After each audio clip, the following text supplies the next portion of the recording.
back riders are so enamoured of from Leon Haslam as he just goes straight on, pushing midway around just into the final sector there for Leon Haslam.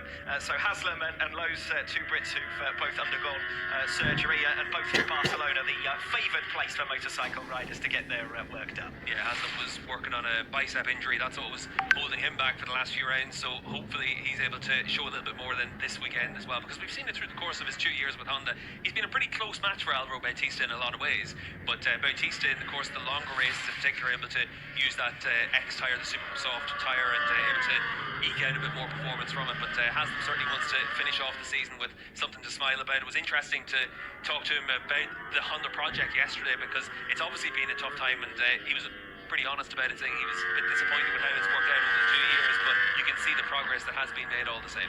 And I think the biggest frustration for him at this stage will probably be the fact that he continues to believe that that bike will win world championships in the future. The problem for him is that it doesn't look as though he's going to be around to be able to see that, at least not riding for the team. Yeah, that's one of the big things that's going to be a struggle for him, and maybe for Bautista as well at a certain point in the future, because obviously Bautista is going to Ducati. We know that bike's going to be really competitive.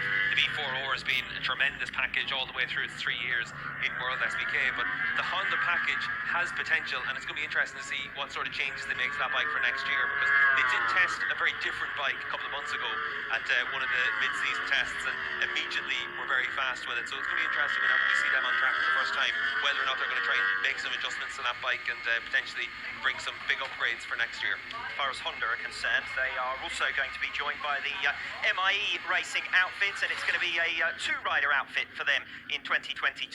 Tati Mercado continues on. I'm glad to see that Mercado's been rewarded for his patience with the team after they sat out 3 rounds in the early stages of this season, and he'll be joined by Hafiz Shireen, so a new name as far as the World SBK paddock is concerned, and of course a familiar face as far as the MotoGP World Championship paddock is concerned.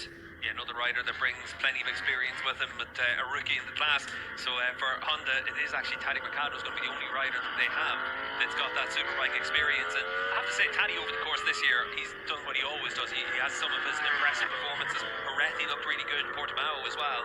And certainly you would hope to see Tadej get the rewards for the hard work he's put in, because he has done a really good job to help that MIE team bring their package forward. Yes, he's one of the riders with most appearances in World SBK without ever snagging a podium finish, and I think that will be the target for him in the future. You get the impression that you've never quite seen him on the most competitive machinery to give himself the best possible chance of moving forward, but he is a capable performer, and that's why he keeps getting signed up over and over again. But it does tend to be with those smaller teams. Second stint here for Toprak Razgatlioglu. Too fastly has been with Bassani as he crosses the line to go third fastest in this session, the 1:37.186. Yeah, what's interesting again though is he loses 0.4 of a second to Toprak in that final sector, and in that final sector no one's gotten closer than 0.4 to Toprak, so that is where the Yamaha's working really well at this stage. Obviously you expect to see that change as the week. Well, I think that's why we saw some longer stints at the start of the session, just going out doing 8 or 9 laps and then coming into the pits and making going out for these final 12 minutes, and you'd expect to see everyone stay out all the way through until the end of the session now. Yes, KRT leaving it late to return to the circuit, as we've been saying, but a couple of other riders also out onto track. Andrea Locatelli and Tati Mercado just completing their installation laps.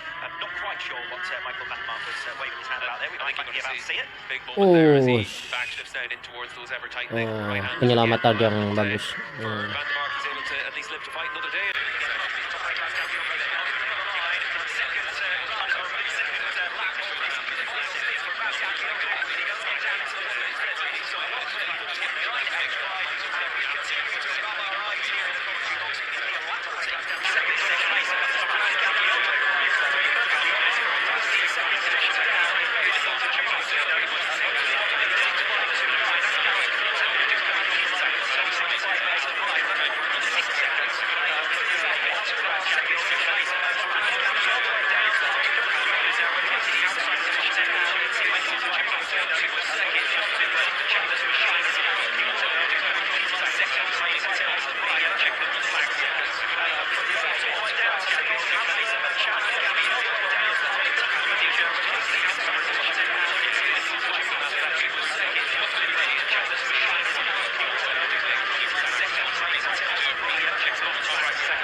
But